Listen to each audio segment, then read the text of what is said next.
শেখ হাসিনার পতনের পর অনেক অজানা অধ্যায় সামনে আসছে। একটি রিপোর্ট দেখছিলাম মানবজমিনে। সেখানে তার শিরোনাম হচ্ছে পিস্তলের ভয় দেখিয়ে তারেক রহমানকে সাজা দিতে বলা হয়।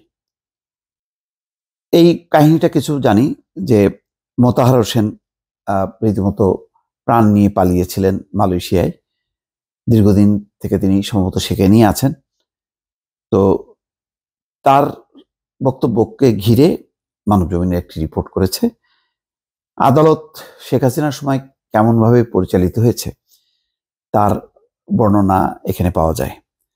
অনেক কথা হয়তো একসময় গণমাধ্যমও প্রকাশ করার সাহস পায়নি, এখন আস্তে আস্তে প্রকাশিত হচ্ছে এবং একই সঙ্গে জানা যাচ্ছে যে আমাদের নিম্ন আদালত কারা চালাতো, কিভাবে চালাতো। এখানে যেই খবরটি বলা হচ্ছে, যেভাবে বর্ণনা, তা হলো এরকম: ক্ষমতায় আওয়ামী লীগ, ঢাকার বিশেষ জজ আদালত 3-এ বিচার চলছিল বিএনপি নেতা তারেক রহমানের বিরুদ্ধে বিদেশে অর্থ পাচার সংক্রান্ত কথিত দুর্নীতি মামলার। রায় ঘোষণার আগে নানা নাটকীয় ঘটনা।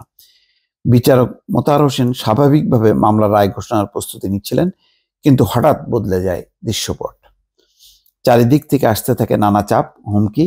তারেক রহমানকে যে কোনোভাবে সাজা দিতে হবে, স্বাক্ষর প্রমাণের ভিত্তিতে মামলার রায় যা হওয়ার তাই হবে।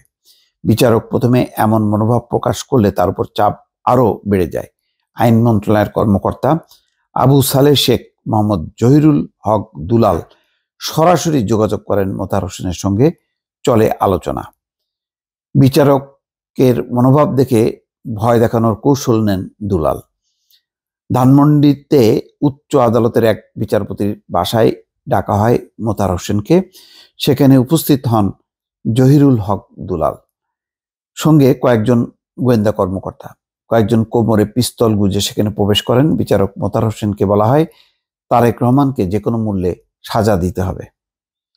বিচারক তখন জানান, মামলায় সাক্ষ্য প্রমাণ নেই সাজা দেওয়ার মতো, এই মামলায় সাজা দেয়া আইনসম্মত হবে না। তখন দুলাল বিচারককে প্রাণনাশের ভয় দেখান। গোয়েন্দা কর্মকর্তারাও ভয়ের পরিবেশ তৈরি করেন। এক পর্যায়ে দুলাল বিচারককে বলেন, আপনাকে রায় লিখতে হবে না, আমি লিখে দেব, আপনি শুধু পড়বেন। পরে দুলাল রায় লিখে পাঠিয়েছিলেন বিচারকের বাসায়, পরে দুলাল রায় লিখে পাঠিয়েছিলেন বিচারকের বাসায়। বিচারক মোতাহার অবশ্য আদালতে জহিরুল হক দুলালের লিখে দেয়া রায় পড়েননি। তিনি নিজের লেখা রায় পড়ে তারেক রহমানকে অভিযোগ থেকে বেকসুর খালাস ঘোষণা করেছিলেন। রায় ঘোষণার পর থেকে চরম নিরাপত্তাহীনতায় পড়েন বিচারক মোতাহার। চাকরি থেকে অবসর নেওয়ার 1 মাস আগের এই ঘটনা ওলটপালট করে দেয় তার সবকিছু। কিছুদিন আত্মগোপনে থাকার পর আদালতে ফিরে আসলেও বুঝতে পারেন তাকে শায়েস্তা করার নানা আয়োজন চলছে। পরে নিজের অফিস গুটিয়ে অবসর নেওয়ার আগের দিন প্রিয় কর্মস্থল ছাড়েন। এক ছেলেকে নিয়ে চলে যান মালয়েশিয়া। এরপর অনেকটা ভবঘুরের মতন সময় কাটিয়েছেন। গোয়েন্দারা পিছু নিয়ে এক স্থানে বেশি দিন থাকতে পারেননি এক দেশেও। কয়েক দেশ ঘুরে 2022 সালে থিতু হন ফিনল্যান্ডে। ছেলেকে নিয়ে সেখানে রাজনৈতিক আশ্রয়ে আছেন।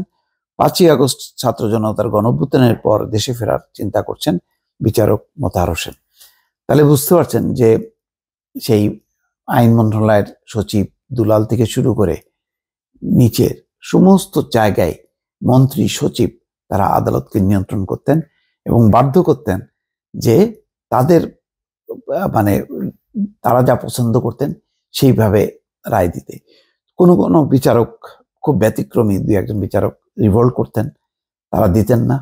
ফলে তাদের হয় বদলি, না হয় ওএসডি, নতুবা দেশ থেকে বিতরণ, যার শিকার মোতাহার হোসেন।